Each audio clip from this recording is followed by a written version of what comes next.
जय हिंद साथियों। आप सभी का स्वागत है आपके अपने इस यूट्यूब चैनल में। साथियों, आज के इस वीडियो में हम सब देखेंगे हिस्ट्री का। ये जो एनसीईआरटी का बुक है उसी से रिलेटेड क्वेश्चन है। तो आज हम सब देखेंगे इस वीडियो में सेट नंबर पहला देखेंगे, हिस्ट्री का है, ठीक ना। और इसका प्लेलिस्ट बना दिया जाएगा बारी बारी से, और इसके जितने भी प्रश्न, जितने भी सेट इस बुक में दिए गए हैं, सारे प्रश्नों को करवाएंगे। तो चलिए बारी बारी से इसके सारे प्रश्नों को देखते हैं। और साथियों, आपसे एक रिक्वेस्ट रहेगा कि अगर आपने अभी तक इस चैनल को सब्सक्राइब नहीं किया है तो प्लीज़ सब्सक्राइब कर लीजिएगा, और वीडियो अच्छा लगे तो लाइक कर दीजिएगा और दोस्तों में शेयर जरूर कीजिएगा। तो आइए बारी बारी से देखते हैं पहला प्रश्न को। पहला प्रश्न क्या कह रहा है? पहला प्रश्न है कि रंजीत सिंह किस सिख मिसल से संबंधित है, बताइएगा। किस सिख मिसल से संबंधित है? तो इसका सही आंसर कौन सा हो जाएगा? ये थे रंजीत सिंह शुक्र मिसल से संबंधित, यानी कि बी ऑप्शन सही हो जाएगा। अगला क्वेश्चन है कि कौन सा अंतिम सम्राट म्यूर सिंहासन पर बैठा था? म्यूर सिंहासन पर बैठने वाला अंतिम सम्राट कौन सा था, ये बताना है आपको। देखिए, तो इसका सही आंसर कौन सा हो जाएगा दोस्तों, दूसरा का? तो ये मुगल बादशाह हो जाएगा, मुगल बादशाह। और साथियों, आपको बताते चले कि ये जितने भी प्रश्न हैं, ये ये सारे प्रश्न, मतलब सारे इम्पोर्टेंट प्रश्न हैं, एग्जाम में कभी ना कभी आए हुए प्रश्न हैं और आगामी परीक्षा में भी आ सकते हैं। तो आप जिस किसी भी एग्जाम का तैयारी करते हैं जिसमें जीके जीएस आता है, तो उसके लिए ये वीडियो बहुत ही लाभदायक साबित होगा। चलिए, 1857 की क्रांति कहाँ हुई थी, ये बताना है आपको। तो 1857 की क्रांति कहाँ हुई थी? तो तीसरा का सही आंसर हो जाएगा, ये मेरठ से स्टार्ट हुआ था। कहाँ स्टार्ट हुई थी, ये कहना का मतलब है क्वेश्चन का। तो इसका सही आंसर हो जाएगा मेरठ। मेरठ से स्टार्ट हुआ था। और 1857 के क्रांति का नायक कौन थे दोस्तों? हीरो मंगल पांडे थे। बताइएगा कि पहली टेलीग्राफ लाइन लॉर्ड डलहौजी द्वारा 1853 ईस्वी में बीच में कहाँ पे बिछाई गई थी? 1853 ईस्वी में किसके बीच बिछाई गई थी पहली टेलीग्राफ लाइन? और क्वेश्चन ये भी आता है कि टेलीग्राफ लाइन के जनक कौन है, मतलब किसके समय में, टाइम पीरियड में आया था? तो लॉर्ड डलहौजी, याद रखिएगा। तो बताइएगा कि कहाँ से कहाँ तक बिछाया गया था। तो इसका सही आंसर हो जाएगा कलकत्ता से आगरा तक, यानी कि ये डी ऑप्शन सही हो जाएगा साथियों। डी ऑप्शन इसका सही हो जाएगा। अवध का अंतिम नवाब कौन था? अवध का अंतिम नवाब कौन था, पूछ रहा। तो इसका सही आंसर जो है बाजिद अली शाह हो जाएगा। बाजिद अली शाह, ये ऑप्शन सही हो जाएगा। हैदराबाद के निजाम के राजवंश का क्या नाम था? तो हैदराबाद के जो निजाम था दोस्तों, उसके राजवंश का नाम था आसफ शाही। आसफ शाही, डी ऑप्शन सही हो जाएगा, छठा का डी। इसी तरह से पॉलिटी का भी जितना क्वेश्चन रहेगा उसको भी करवा दिया जाएगा आपके इस चैनल पे। तो प्रसिद्ध उत्तर मेरूर शिलालेख किसके शासनकाल से संबंधित है? प्रसिद्ध उत्तर मेरूर शिलालेख जो है ये किसके शासनकाल से संबंधित है? तो ये परांतक प्रथम के शासनकाल से संबंधित है। अगला 8 नंबर क्वेश्चन है, निम्न में से कौन सी लड़ाई के फलस्वरूप हुमायूं भारत के शेरशाह द्वारा निर्वासित किया गया था? और शेरशाह का मकबरा ये भी पूछता है दोस्तों एग्जाम में कि शेरशाह सूरी का मकबरा कहाँ पे है? तो ये सासाराम हो जाएगा इसका, सासाराम। तो बताइएगा, इस क्वेश्चन का आंसर बताइएगा। कौन सी लड़ाई के फलस्वरूप हुमायूं भारत के शेरशाह द्वारा निर्वासित किया गया था? तो हुमायूं को भारत से निर्वासित किया गया था, ये बिलग्राम की लड़ाई।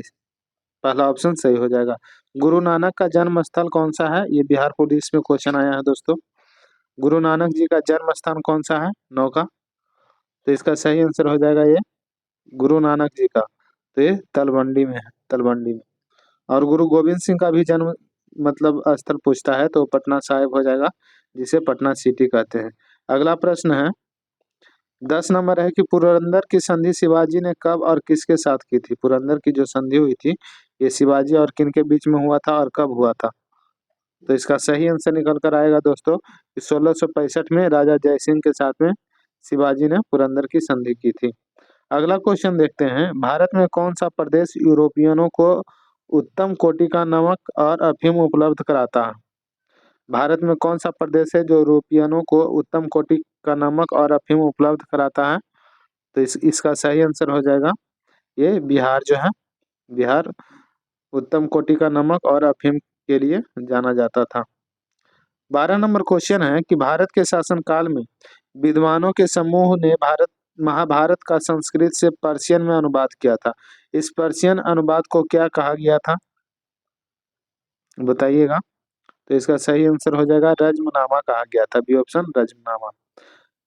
नूरजहां का वास्तविक नाम पूछ रहा है साथियों, आपको बताना है नूरजहां का वास्तविक नाम क्या था। तो ये मेहरुनिसा हो जाएगी, मेहरुनिसा नूरजहां का वास्तविक नाम। गोलकुंडा के राजा कहलाते थे, तो गोलकुंडा के जो राजा थे ये क्या कहलाते थे? तो ये कुतुब शाही कहलाते थे। गोलकुंडा के राजा कुतुब शाही कहलाते थे, ये ऑप्शन सही हो जाएगा।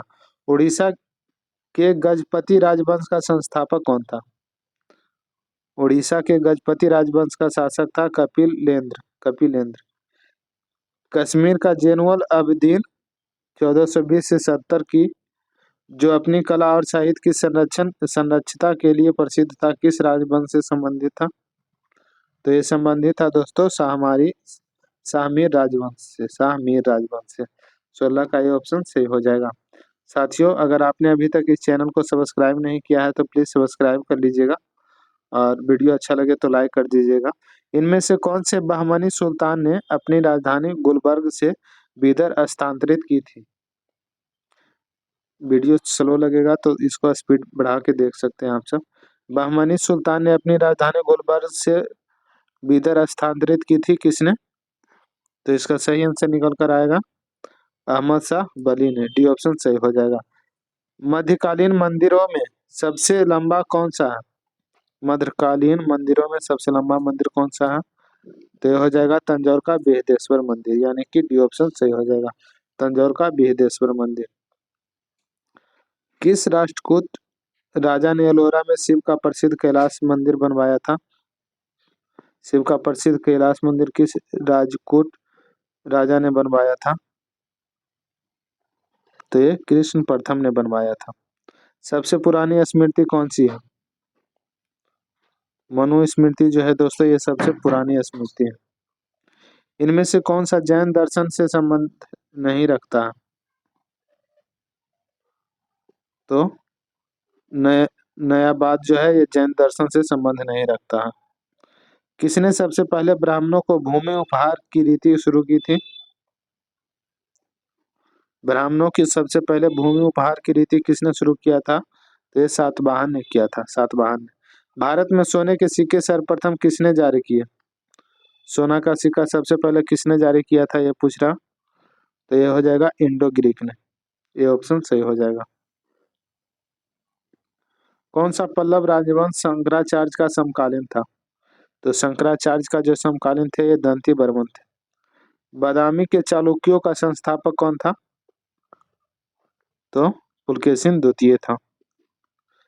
किस चीनी बौद्ध यात्री ने हर्ष के साम्राज्य का दौरा किया था? हर्ष के साम्राज्य का दौरा किसने किया था? तो वेहनसांग ने किया था दोस्तों, वेहनसांग चीनी यात्री था। 27 नंबर है, किस गुप्त राजा ने अपने शासन के अंतिम काल में बौद्ध धर्म को गले लगाया और नालंदा विश्वविद्यालय की स्थापना किया था? तो सब लोग जानते हैं कि नालंदा विश्वविद्यालय का स्थापना कौन किया था। तो इसका सही आंसर हो जाएगा दोस्तों 27 का, ये कुमारगुप्त प्रथम जो था नालंदा विश्वविद्यालय का स्थापना किया था, और ये शासन के अंतिम काल में बौद्ध धर्म को गले लगा लिया था। कौन से गुप्ता सम्राट अपने सिक्कों पर बांसुरी या बीना बजाते हुए प्रस्तुत किए गए हैं? तो समुद्रगुप्त हैं, जो अपने सिक्कों पर बांसुरी या बीना बजाते हुए प्रस्तुत किए गए हैं।